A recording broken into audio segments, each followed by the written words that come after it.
All right, 14.3, verify trig identities.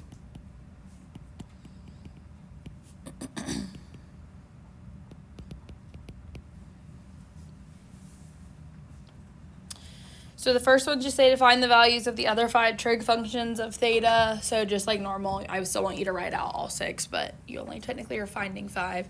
So it starts out with something like this, and it will look relatively similar to what we've done before, but sine of theta is equal to minus 7 over 10. And it is in the quadrant from pi less than theta less than 3 pi over 2. So what quadrant is that going to fall in? Third. Okay, so that's going to be in quadrant 3. So I'm going to draw this in. Now, the thing about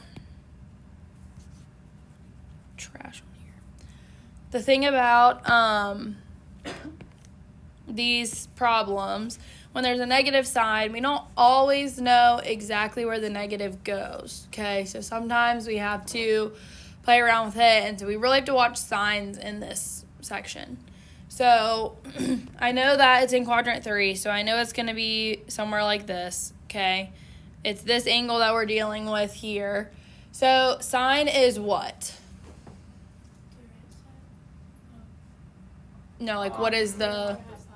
Yeah. So opposite is going to be over here. So this is 7, hypotenuse is 10. Now, can my hypotenuse ever be negative? No. So it's possible that my x and y values can either both be negative, one negative, one positive, whatever. We have to pay attention to what quadrant we're in to decide. So this is obviously going down. So my 7 is negative, okay? And then my hypotenuse obviously has to be positive. If we had been given tangent and it was positive, we have to think about, okay, but in this quadrant, tangent, both of these values would have to be negative to make a positive tangent.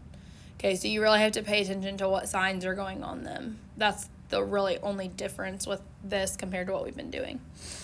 So then I need to find this value here, noticing that because it's going in the negative direction, this value is also going to be negative when it's all said and done.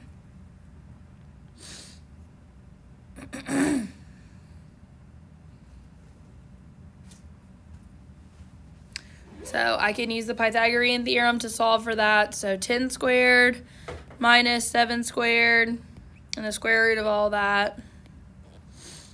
So that would be the square root of 51. And you can't break that down anymore, so I can leave it.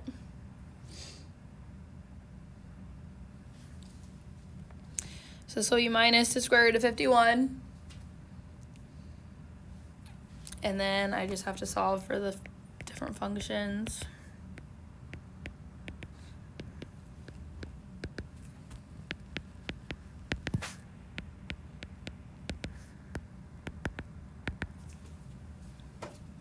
So sine was given to us. What is cosine? Negative square root of 51 over 10. Yep, and tangent. 7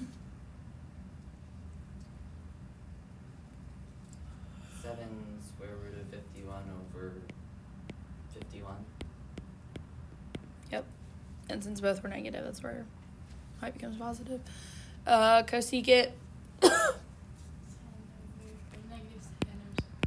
Yep. Secant. 10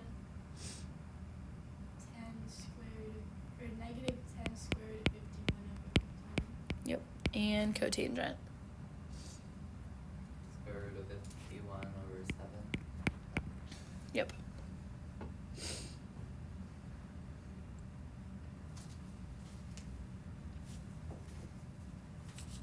So when you do these problems, just keep in mind what, like, the x and y values are doing, and that will help you decide the signs, because that's literally the hardest part of this section is figuring out the signs.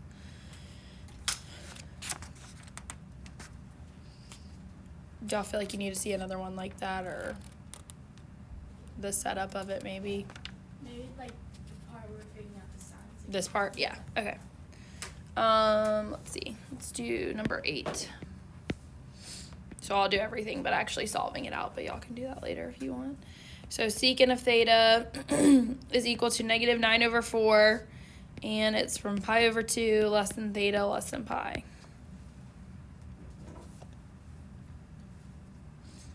So what quadrant is this in? 2. It's in quadrant 2.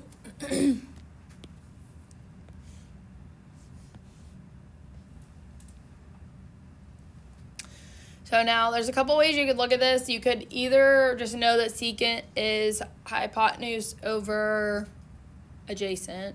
Yes. Or you could flip it and make it cosine and like go ahead and set up your, you know. What's this? Secant of theta. So this was negative 9 over 4. So cosine would be negative 4 over 9. And you could do it that way if that's easier. A lot of times I switch it to one of the 3 that I like work with often, but you don't have to. So I know that this triangle is going to be over here. This is my angle. So what values are going where?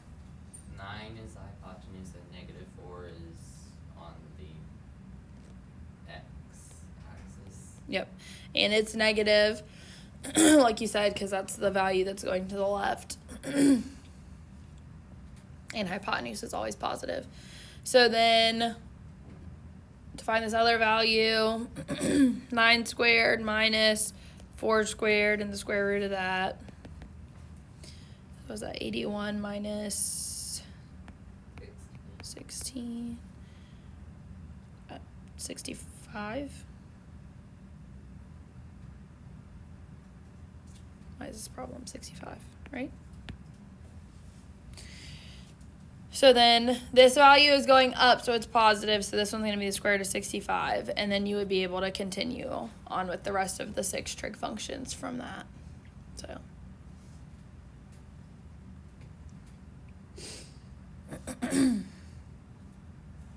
So would there be like any negative values? Say it was in quadrant 1, so that like the x was going that way, and then like.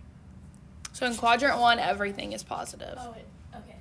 So it still follows like your general rules of like quadrant 1, x is positive, y is positive. Quadrant 2, x is negative, y is positive. Quadrant 3, both are negative. So we could follow that, like to figure out the signs. Okay. That's honestly what I'm going through in my head. You obviously can't see what's going on in my head, but yes, that is what. Okay. And knowing that your hypotenuse is always positive, but it's theoretically possible that if we had been given, say, something like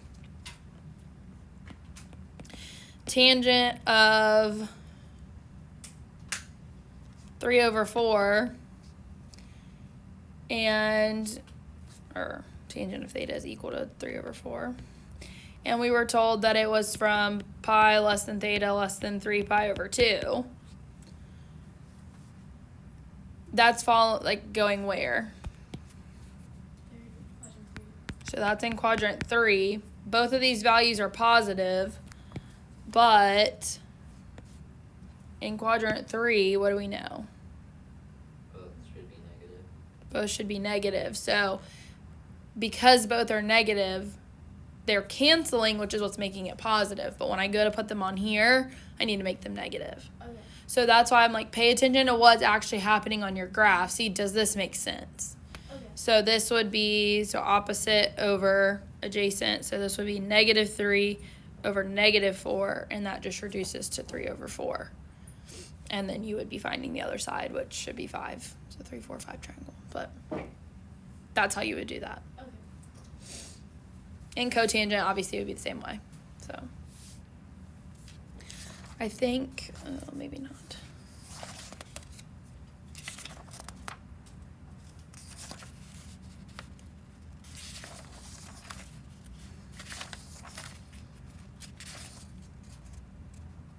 I don't have any of those problems listed in the homework. I'll try to give you one of the, like, either a tangent one or something in there so that you can.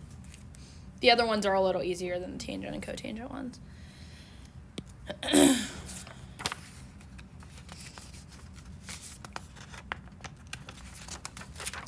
All right. So we are going to get into verifying some identities now. These say to simplify the expression. Okay, so simplifying the expression, we have something like, here, let me do this. Hello. You're here just in time. Really? Because we're getting to the hard stuff. Or the harder stuff. I don't want to say it's hard. We're getting to the harder stuff of the section, so. Randomly, Riley gets a phone call mid-class. Doesn't even have her phone, but still get a phone call. I probably would. Oh, we forgot to pick up our test like after school on Thursday. Cause I texted Riley. We literally remembered and we were going to do it. And we were already going. Yeah, I was already going to DC. We were gone.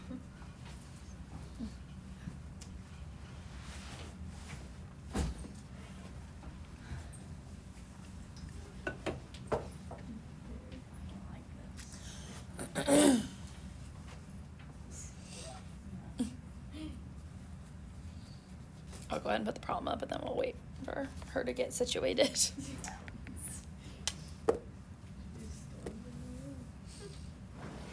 like, I'm here. Huh? Did you guys already do some examples before this? Yeah, just so,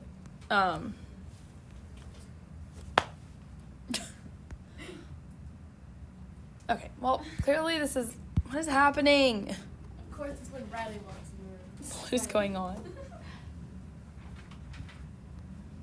Sorry, guys. Okay.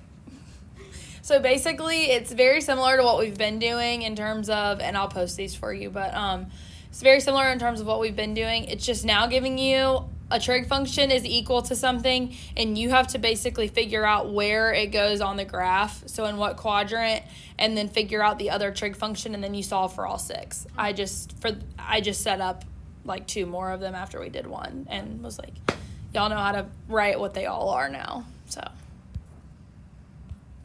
Anyways, but yes, I will post that for you. What is happening?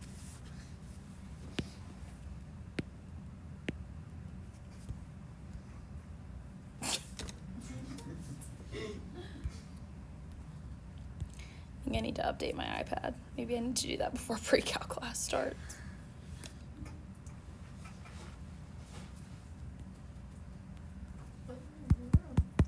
Why is it going the opposite direction?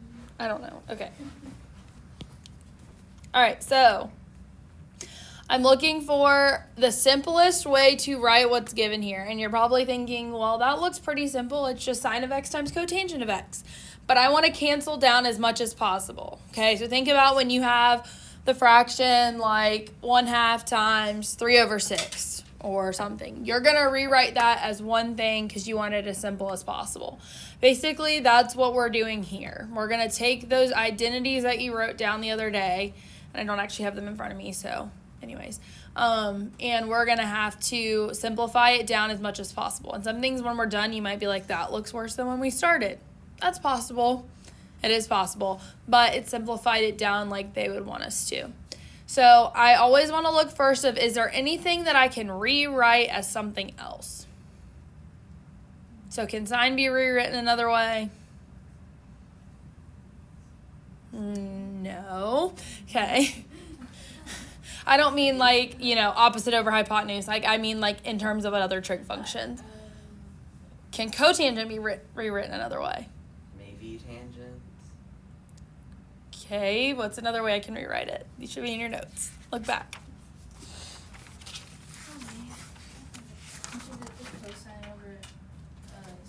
Mm-hmm. Yep, so cotangent is cosine over sine, so we're going to have sine of x times cosine x over sine x. Oh, look at that. Things top and bottom cancel. And leaves us with cosine of x. And now that's simplified.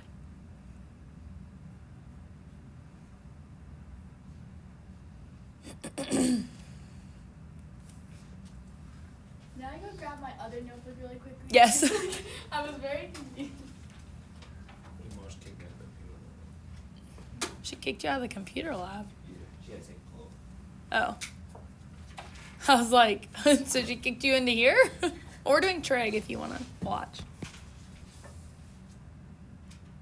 I think That's good because we're doing that in college algebra soon.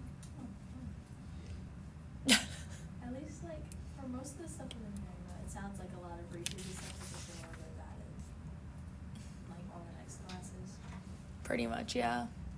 Gets a little harder, but that's about it. Yeah. But I teach things as if you've seen it before, so I teach you how to do the harder, but that's about it. All the same basis, just little extra steps. Yeah. All right, cosecant of theta times sine of theta plus cotangent squared of theta.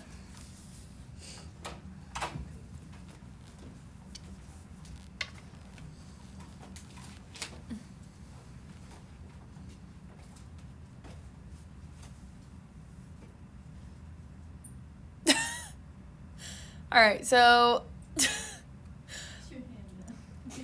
whenever I see something squared, I want to leave it alone initially if I can do something else, because square is going to indicate to you Pythagorean identities. Okay, so again, always look if there's something else, like something you can rewrite first. So, ignoring the squared part, is there something that can be rewritten in terms of another trig function in the beginning? I mean, like, take out a sign. Oh, Something. cos can be written as 1 over sine theta. Yep.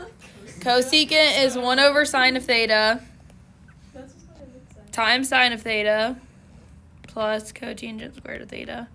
So the stuff cancels, so you're left with 1 plus cotangent squared of theta. Now, what is 1 plus cotangent squared of theta? CSV squared Co- theta. Cosecant. Cosecant. Squared. Okay. Like when I write it down, it goes in my head like cosico. So cosecant squared of theta.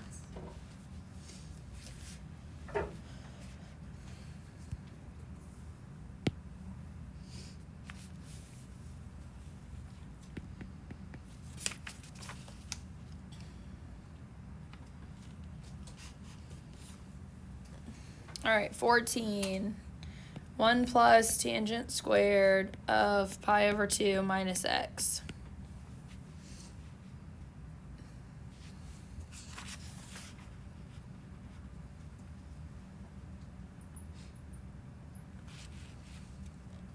All right, so with this one, I've got to do something. The squared makes me think I'm going to ultimately be looking at Pythagorean identities, but at the present moment, that's not one, okay?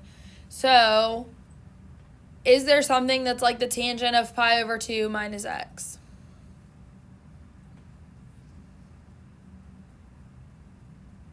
Or it might say minus theta in your notes. X and theta will get used interchangeably. Cotangent. Okay, so tangent of, so I'm just going to write this here. Tangent of pi over 2 minus x would be equal to cotangent, okay, of x. Because this is squared, it's going to be cotangent squared. 1 plus cotangent squared of x. So this identity here works also if it's being squared. It just squares the whole thing. Cubed to the 4th, whatever, so on and so forth. It'll just do that every time. So then what's 1 plus cotangent squared of x? Cosecant squared of x.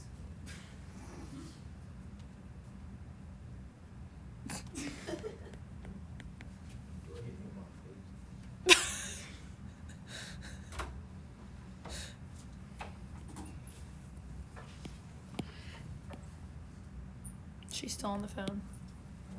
I'm scared to say. I would be serious. All right. 16. Cosine of pi over 2 minus theta all over cosecant of theta plus cosine squared of theta. So cosine of pi over 2 minus theta is what? Sine of theta. Sine of theta over, just so I can save some writing, what's another way to write cosecant? 1 over 1 sine over sine theta. theta. So if I divide by a fraction, multiply by the reciprocal, keep change flip, so that's going to become sine squared of theta plus cosine squared of theta, which is 1. Also, did I show in the notes how to find what the Pythagorean identities are from the 1? Or did I just tell you what they were? There was a part where you were showing us how to prove them. Pythagorean identities? Yeah. Proving? We did. Yeah, I did. Okay, cool. I wanted to make sure I showed you how to find them because you just divide by cosine or divide by sine and it gives you the other ones, because I tend to forget what the other ones are, so you'll actually see a lot of times I'm sitting over there solving for the other two because I'll just memorize the one. Just on the phone. Okay. Where did the 1 come from?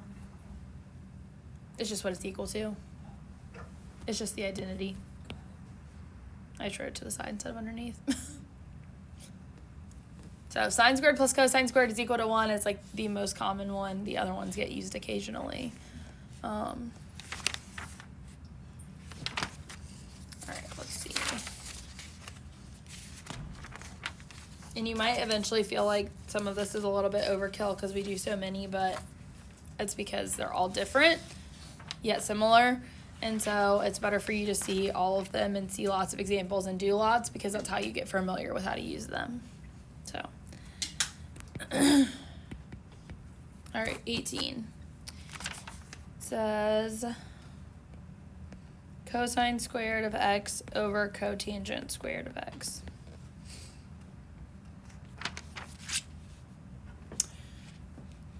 So obviously these are both squared originally, so there's, they're not Pythagorean identity. It's not something plus or minus, blah, blah, blah.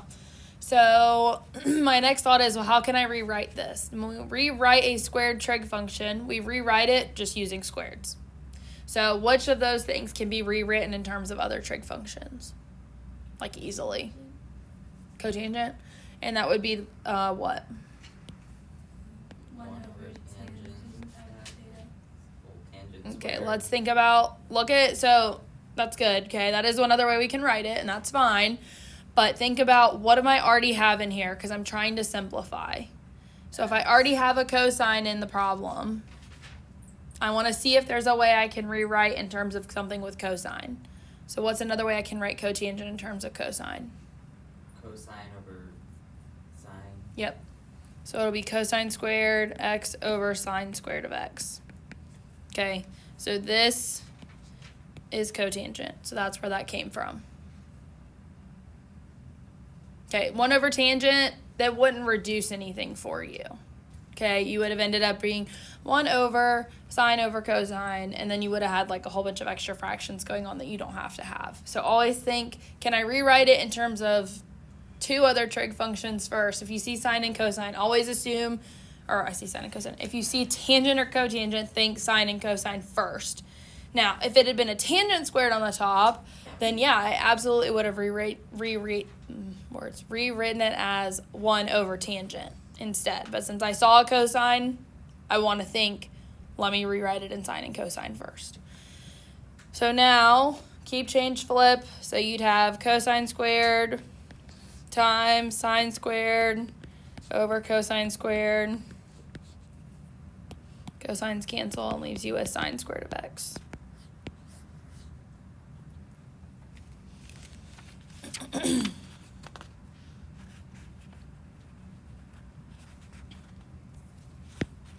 All right, let's see, 20. Cosecant squared of x minus cotangent squared of x over sine of minus x times cotangent of x.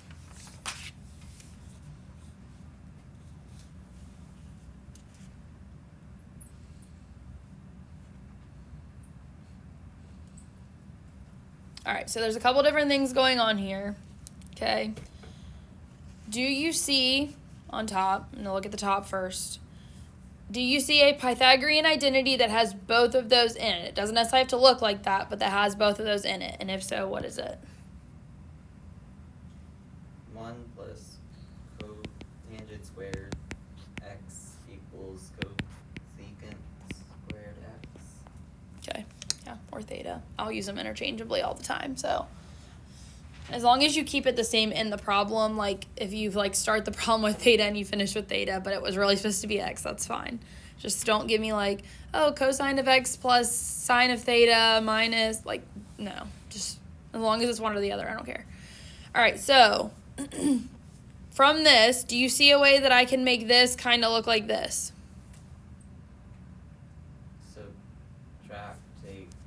Subtract the cotangent squared theta. So 1 equals cosecant squared of theta. See, I was about to switch it to x because that's what's in our problem. Minus cotangent squared of theta.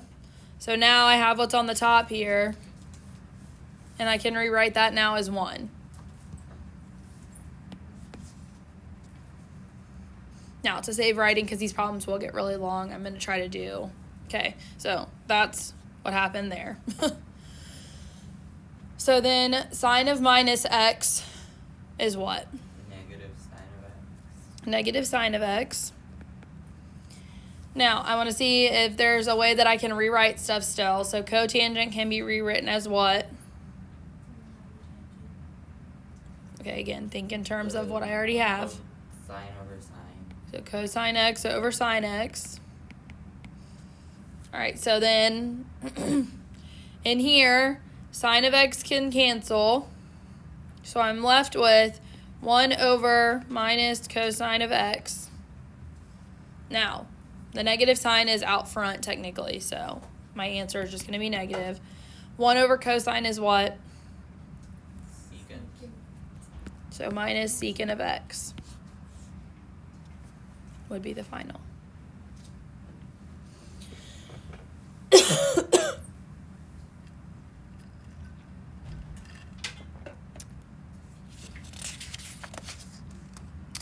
All right, so I'm going to do one more. It's going to be an odd one, and that's where we're going to pause for today, and I'll explain why in a second. But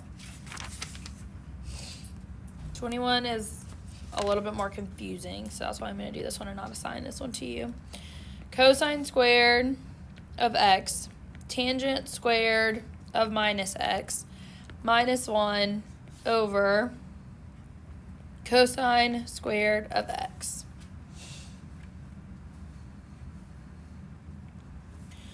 So what does the tangent squared of minus x, what happens to that minus inside? So like what is the tangent of minus x? Negative tangent x. Yep, so the negative goes out front. So what I'm going to do, again, just to save me a step of writing, I'm going to mark this off here, and I'm going to throw it out front. Okay, because cosine and tangent are being multiplied, so I'm just going to throw it out front of the whole thing. So now, I'm going to try to rewrite, okay, the top. So I have cosine squared times tangent squared. How can I rewrite tangent? Sine over cosine. Yep, so sine squared x over cosine squared x minus 1. So cosine cancels. Okay, and obviously all this is over cosine squared of x. So I'm left with minus sine squared of x on top, minus 1 all over cosine squared of x.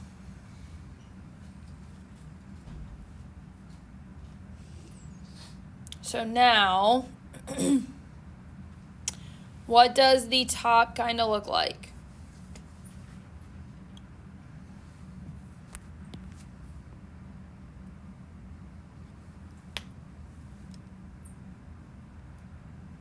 Like the.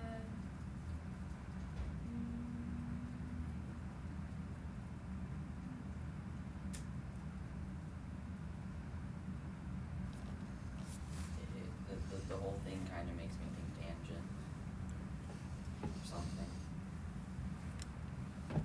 I just don't know. So, okay, so kind of. So there's a couple different ways we could look at this, but you said tangent, so let's look at that. So we could split this, but because this does have a common denominator, so I would have to do this as minus sine squared of x over cosine squared of x minus 1 over cosine squared of x.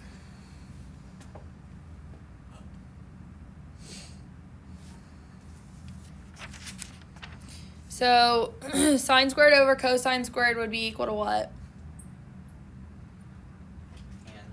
Tangent. So minus, and it was negative, so minus tangent squared of x minus 1 over cosine squared is what?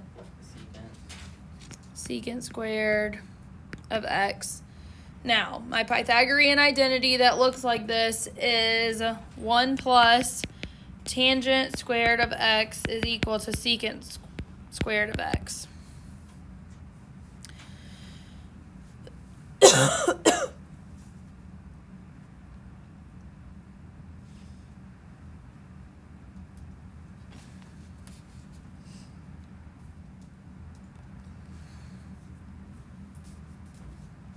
Hold on a second.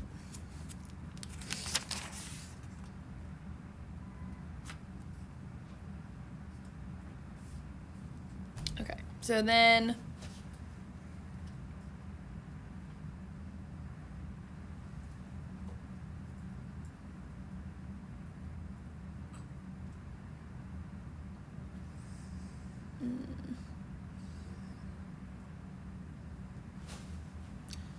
hold on. Just give me a second. I'm checking something.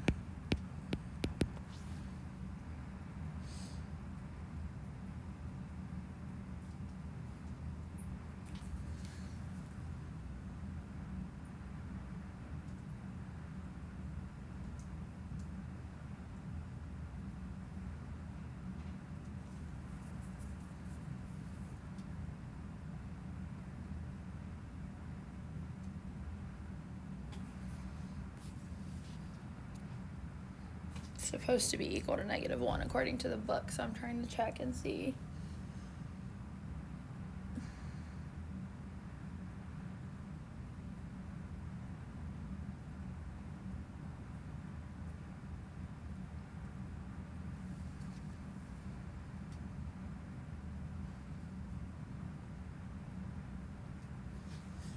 All right, let me go back up here for a second.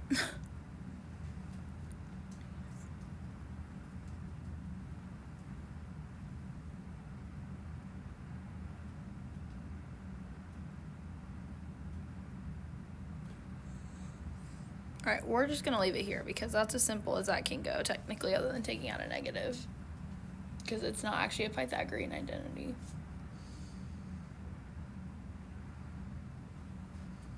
So we're just going to leave it there anyways. All right, so... And obviously that doesn't look super simplified, but it's as simplified as it can be to be technically correct, so... All right, so I'm stopping there because these are simplifying problems, okay?